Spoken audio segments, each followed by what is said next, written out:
Okay, everyone. It is with a heavy heart and a stalwart soul that I am relinquishing my title of God of Lightning and Thunder.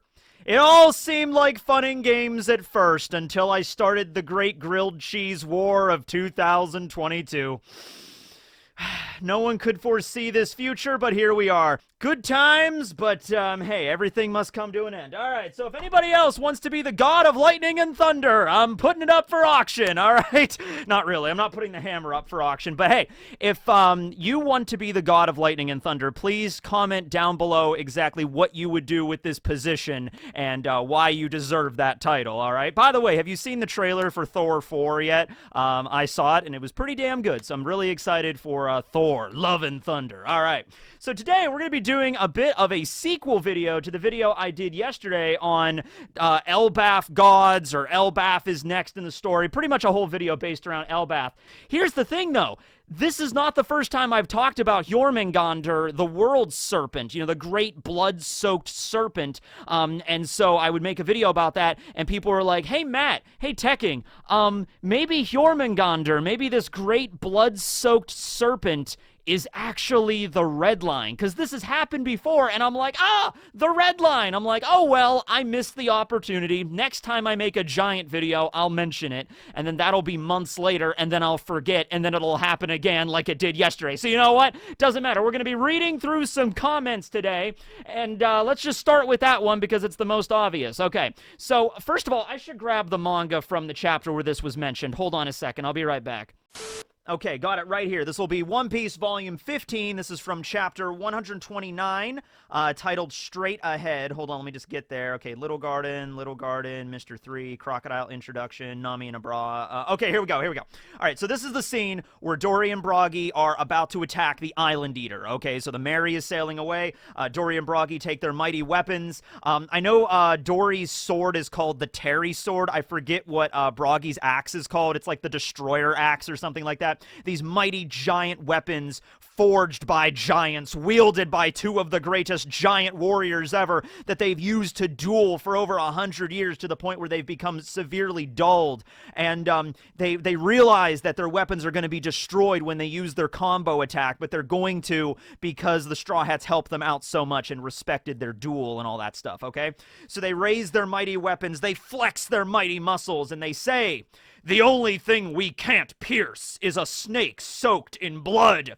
Behold the legendary spear of the giants of ELBAF.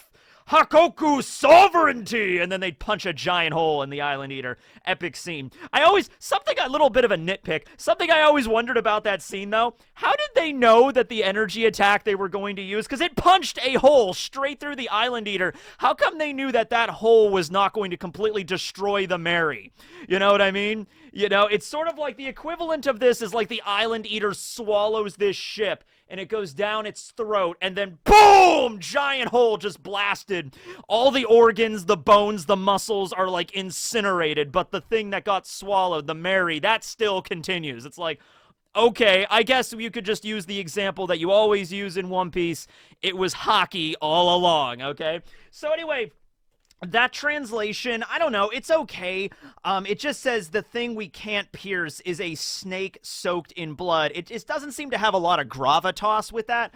I remember in the Funimation dub and in the original Japanese, there was a little bit more grandeur to what they were saying. They were saying that, like, is the great blood-soaked serpent, or, you know, the great serpent soaked in blood. This is just kind of referring to just like, you know what, Broggy? We've been fighting for 100 years. You and me are two of the greatest warriors of ELBAF, but the only thing we can't pierce is a snake soaked in blood. Just any random snake sitting around soaked in blood, we can't pierce that, all right? So there's obviously supposed to be some level of like, okay, this snake, this serpent that they refer to is really powerful, okay? And of course, I took the reference Jormungandr from Norse mythology, but I stopped right there. And so we got a bunch of comments from a bunch of different people here. I'm just going to read some of them here. Great serpent bathed in blood and encircling the world.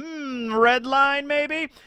A giant red serpent that wraps around the world, like some kind of red line or something, so to speak. The red serpent that circles the world that no weapon can harm. Isn't that just the red line? The great red snake is probably the red line. The red snake they mentioned be the red line. And it just goes on and on and on and on and on and on.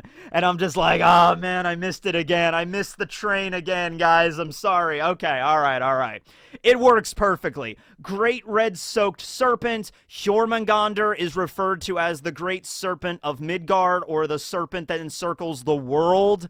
It's perfect. And it ties into something that you could see in the Giants lore, you know, because the Giants are a warrior culture. So a lot of their greatest achievements probably revolved around them using giant weapons to punch holes in things, you know? You don't think Dory and Broggy, when they finally return to ELBAF, you know, which I think that will happen at some point, and maybe it will happen during the ELBAF arc. Maybe, here's the thing, we like to think that Dory and Broggy are just on that island dueling forever, but it might be a thing where their duel might be over by now, right? And it might not be over in the sense of, like, Dory or Broggy won, but it might be a situation where something else intervened. Maybe it was the awakening of Luffy that, like, they sensed or something like that, right? It's like the sun god has arose, or ELBAF. Maybe, okay, if we're going along the lines that deities are in One Piece now, all right? They might not be. Oda might not be going that direction. I don't want to say that just because Luffy has his awakening the sun god fruit.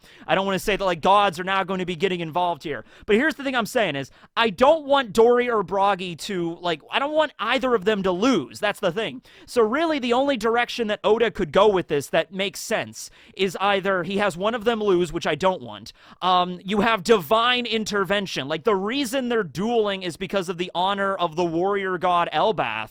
And if ELBAF is an actual war deity that appears in front of them and just like, you are needed elsewhere, Dory and Broggy, right? Like, I guess that could happen. Or something that makes more sense that could totally happen is they could just put their duel on hold, right? Like, they could just, hey, Dory, hey, Broggy, the Straw Hats need us. We need to go back home to ELBAF. We'll pick this up we'll pick this up afterwards. That would make more sense. For them just to take a sabbatical, basically, for the 100-year duel that they've been in the middle of, and they'll just be like, all right, Broggy, all right. 78,747 duels or whatever. How about we take a break, go back home, see if the Straw Hats need our help, and then we'll come back here and we'll finish our duel, right? Like, that could happen. That would make a lot of sense. I just want to see Dory and Broggy in the story again, like helping out the Straw Hats at ELBAF or whatever, right? But you know, when they go back home, one of their things that they're probably going to brag about is like, me and Dory used our great weapons to punch a hole right through an island eater, you know, and then the rest of the giants of ELBAF would raise their mighty horns of grog and rum and be like, ah, yes, you are truly the greatest captains. Because that's the kind of stuff they do, right? It's like, did you hear about Hyrudine? Hyrudine bench pressed a mountain and then threw it into another mountain. That was awesome, you know? That's the kind of stuff they brag about, all right? So you would imagine the ultimate goal of a giant, sort of spoken about in their religion, in their history, would be the giant that finally manages to punch a hole in the largest, you know, largest entity in the entire story, other than Big Mom. And that would be the Red Line, right? Right? Like, that makes sense. There's a giant red rock mountain that encircles the entire planet like a barrier, essentially. And it's like the giants have been around for so long, they've probably seen this thing constantly and be like, man, how manly would it be to take a sword and slash this giant mountain right in half? And you know what? I wouldn't be surprised if plenty of giants have tried. In fact, I wouldn't be surprised if there was a specific the Red Line called like the Giants Battlefield or the Proving Grounds or whatever. You know, maybe it's a rite of passage for like every giant, where when a giant you know, becomes of age or whatever, they go to the Red Line and they attack it. And it's supposed to teach them a lesson of like, there's always something greater. There's always something to aspire towards. You know, and like there's a spot of the Red Line that's just covered in like attacks and slices and battle axes and like impacts and stuff and craters, but it could never pierce the whole thing. And it's sort of like a lesson to teach younger giants of like, this is your ultimate goal as a warrior. Maybe one day, maybe you can be the one that can, you know, pierce the great world, the great red world serpent, or the Red Line, right? It's also, I got a lot of people talking about, like, wait, is the red line might be an actual thing? I don't think that's the case. I don't think it's going to be a situation like in Attack on Titan where it's like, there's living things inside of the red line. Oh, no. But I don't think it's like an actual serpent or everything. I think it's just more metaphorical in this sense. But you could see that it could really tie into giant lore for said reason, okay? Like, you have the mightiest giants in history, like Lord Mountainbeard and Fallbeard during their peak went to the red line, and they used their Hakoko sovereignty. They used their version of their strongest technique, and it maybe created a giant crater in the red line, but it could never pierce the whole thing. You know, oh, I just thought of something really cool. Okay, so going back to that idea of like there being like an area of the red line where the giants always go to fight, what if it's a cave? Not just like the scars on the surface of the red line, but what if there's like a giant cave in the red line and it was made through centuries and generations of the greatest giant warriors in history using these combination attacks to pierce giant craters into the side, and it just boom, boom, boom, boom, just kept pushing through to the point where there is a massive cave. But, you know, the red line is like hundreds of miles from like one end to the other. So they might be like, you know, 50 miles into the cave, but it might be like 500 miles to the other side or something, given how big this thing is, right? So it might be a situation there. Also, I remind you that the giants are not the only, if that is the case, what they were talking about, the giants are not the only group of people in the One Piece world that are trying to destroy the red line. Because keep in mind, you have the island whales, you have Laboon. Now, at first, when we saw Laboon was bashing his head into the side of the red line, and we assumed that was because he wanted to get to the Grand Line to save his friends, to, you know, meet Yorkie and Brook and the rest of the Rumbar crew. He missed them, so he wanted to, like, physically destroy the red line to reach them, okay? Or he was just upset. He was just like, I want to see my friends again, and just banging his head against the red line, right? But later on in the story, when the Straw Hats were going from Fishman Island into the New World, they saw a pod of island whales, and they all had scars on their heads as well. So this was not a thing that was just with Laboon, where Laboon just himself was a weird island whale that wanted to destroy the red line. No, all of the island whales want to do this. It's like an instinct thing. And I mentioned this before in a video a long time ago. It was probably one of the red line videos, where I also I didn't mention the Jormungandr thing there either. But so what if it's a thing where the red line is not natural, okay? This was something I brought up before. I originally assumed it was maybe a thing where maybe the world government figured out some way to create the red line. That clearly doesn't seem to be the case now. It seemed the red line existed when the world government gained power, because we learned about King's Race. We learned about the Lunarians and how they lived on the red line before the world government took over. The world government and the Tenryubito and the 20 kings, they like either slayed a lot of the Lunarians or kicked them off the mountain, and then they set up Marijua, right? So the red line was probably there during the Void Century, but that doesn't mean it was always there. You know, the red line might have been created maybe 1,000 years ago, 2,000 years ago, something like that. And island whales might still have this migration sort of like feel where they have to go from one end of the planet to the other, like they've been doing that for maybe, you know, tens of thousands, maybe millions of years in their evolutionary line. And then all of a sudden, this giant red rock wall appears at some point. And it wasn't the world government that did it, so maybe, here's the thing I started to think about. What if it's a situation where the Ancient Kingdom and the world government were both doing stuff that was really messed up? Maybe it was the Ancient Kingdom that created the red line, and then the world government is like, you know, we're going to fight to defeat this Ancient Kingdom for what they did, and then they just ended up taking over, and then they ended up being corrupted. Maybe both sides here are messed up to a degree. I don't know. But if we're going along with that logic, the island whales clearly have a reason for wanting to destroy the red line. Okay, they want to get to the other side of the red line, and I think it's disrupting their migration path. There's also like real world examples of this. So monarch butterflies have this like migration that they do every year where they migrate south to Mexico, okay? So here's the thing though, people have done research on this, and the paths they take seem to be like going around, and like they're not like the best possible way to go. Okay, they seem to be taking these curves and angles that don't make a lot of sense, like logically, like they would just go straight south or whatever. No. So what people think is there were actually mountains in those areas, like, tens of thousands, millions of years ago, and they've gotten worn down over like erosion and then continental, shifting and everything like that. And it's just so ingrained in these butterflies that, like, oh, there's a mountain here, let's go around it and continue our migration, even though the mountain's not there anymore, or it's not as large as it used to be. The butterflies will still travel in this path around that space. So the idea definitely exists. Like, so it might be in like the island whales, like, genetics or something, right? So there's like the island whales want to destroy the red line. Maybe the giants want to destroy the red line. There's this overall theme in One Piece of the red line has to be destroyed, or at least part of it has to be destroyed. I would assume the part that intersects with the Grand Line, this is a popular theory, like Reverse Mountain's going to be destroyed, Marie Joie, the area there, is going to be destroyed, and then the whole planet becomes one all blue. There you go, right? So that's the idea with Jormungandr being the great world serpent and being the red line. I think that makes a lot of sense. I think you can follow with that. Here's another theory. I have a comment here from somebody by the name of Jay, who may or may not just be a cat.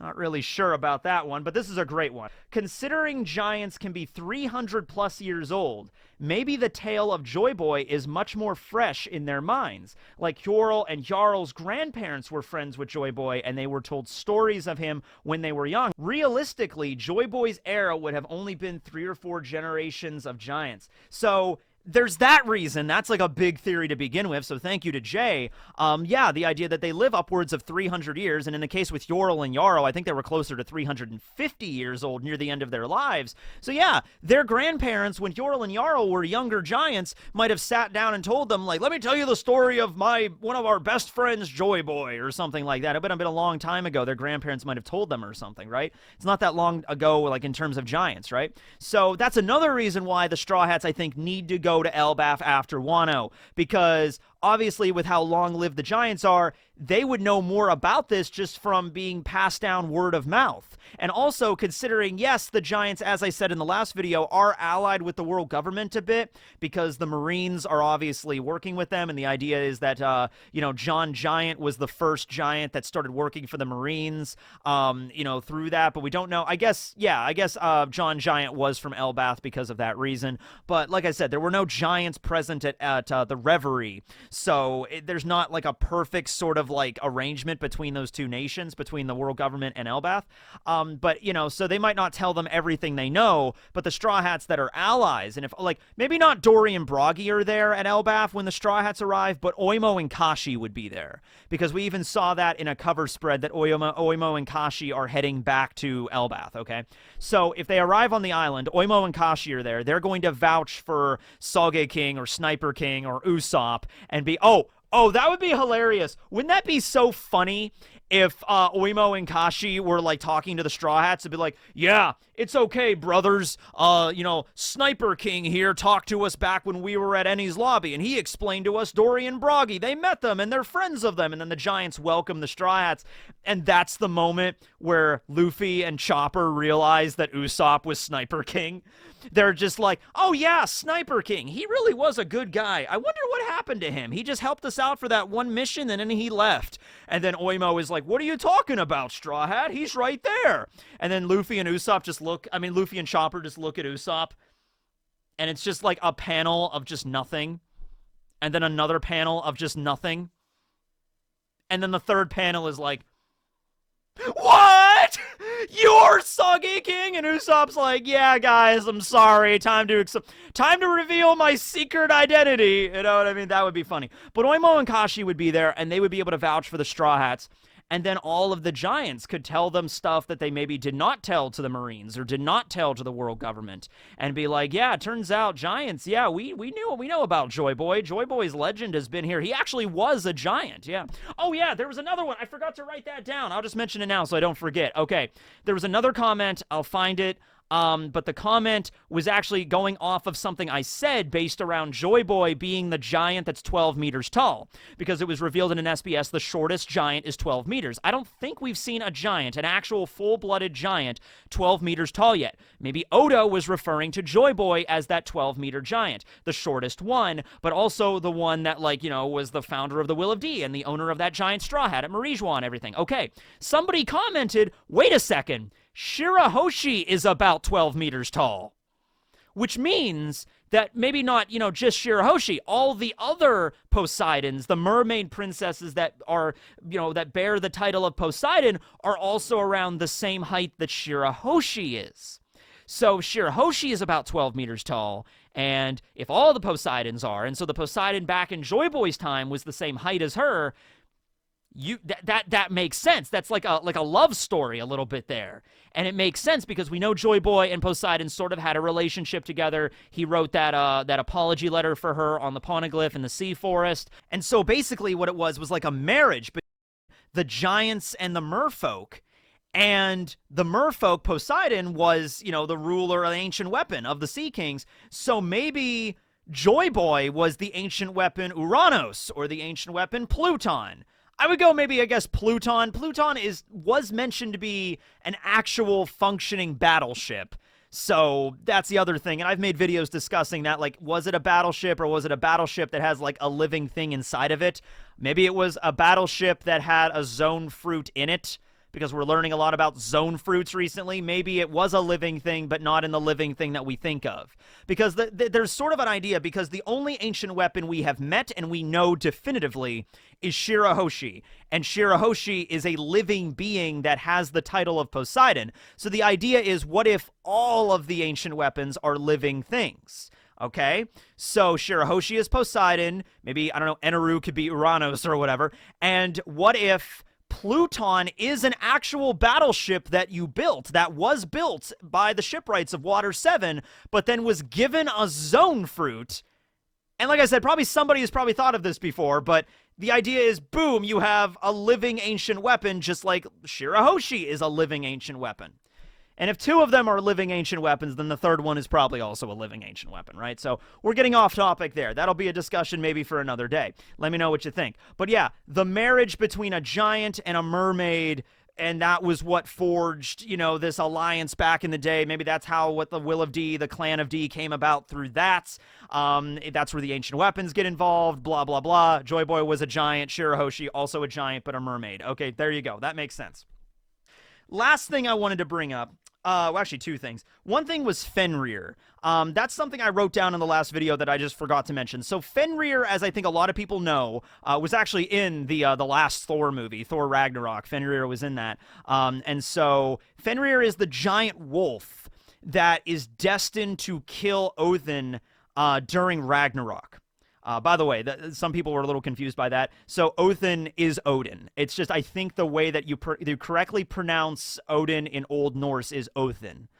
So Othin, Odin, same god. A lot of people were confused by that. But anyway, yeah. So Fenrir is this giant wolf destined to kill Othin at Ragnarok. There will probably be a giant wolf on ELBAF. And maybe Fenrir will be perhaps the final villain that they have to face during ELBAF. And going into this now, we have Usopp, because there was a lot of theories involving, and I have a bunch of them pulled up here, Usopp being the David and Goliath, because I mentioned, what if Usopp is the one that takes out the final villain during this arc? And people were making a lot of parallels to David and Goliath. Usopp will play out David and Goliath's story, and I can't believe I didn't see that, something so obvious. I know, right?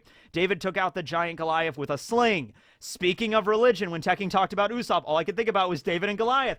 Usopp uses a damn slingshot! Why did I not realize?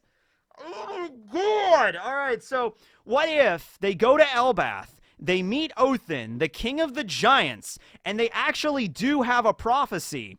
And the prophecy, oh, this would be so beautiful if handled the right way. The prophecy, like, Othin is just like, ah, Straw Hats, I'm glad that I could meet you in my final days alive.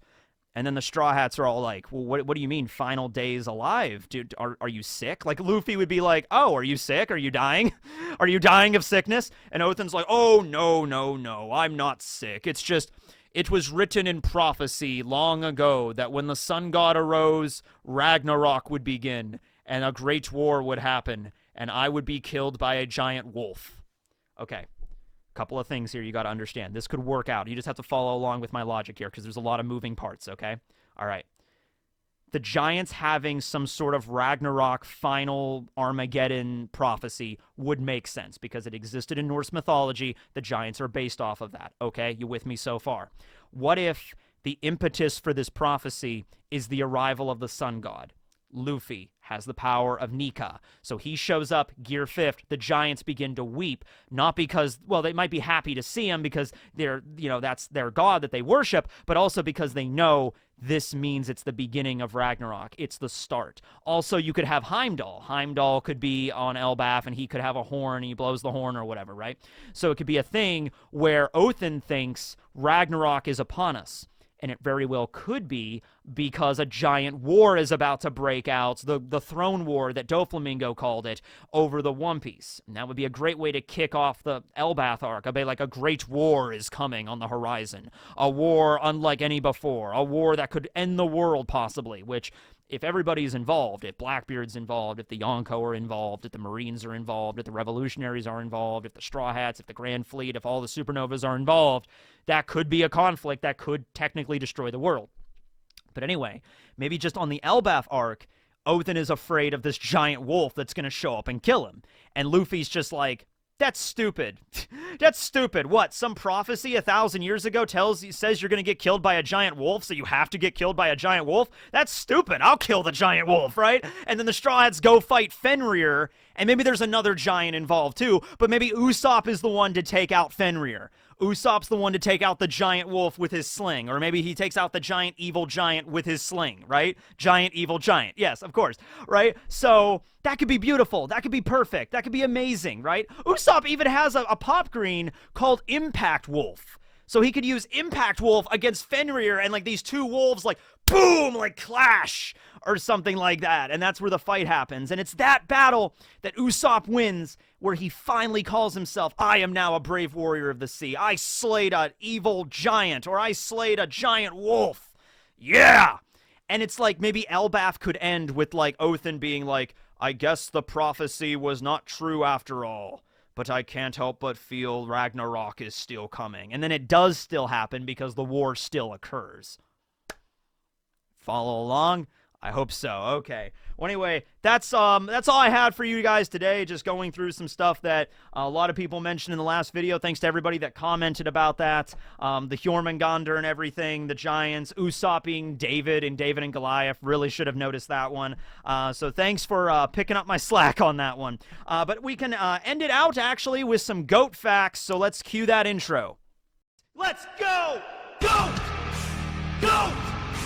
GOAT! Yeah! Okay, so today on GOAT Facts, we are talking about the eye of the goat. Yes, the eye of the goat, seen here. And as you can see, it has a rectangular pupil, right? As in contrast to humans that have a round pupil. And, I mean, this is pretty obvious to everybody watching this. I'm sure I don't have to say this to you, but I'll just say it anyway. Goats have mastered Sage Chakra from Naruto, right? Like, when Naruto goes into Sage mode, he activates, and, the pupils turn rectangular, and he can bust out giant Rasengans and stuff, so he can draw in the natural energy around him. Toads can do it, and the same thing with goats as well, yes.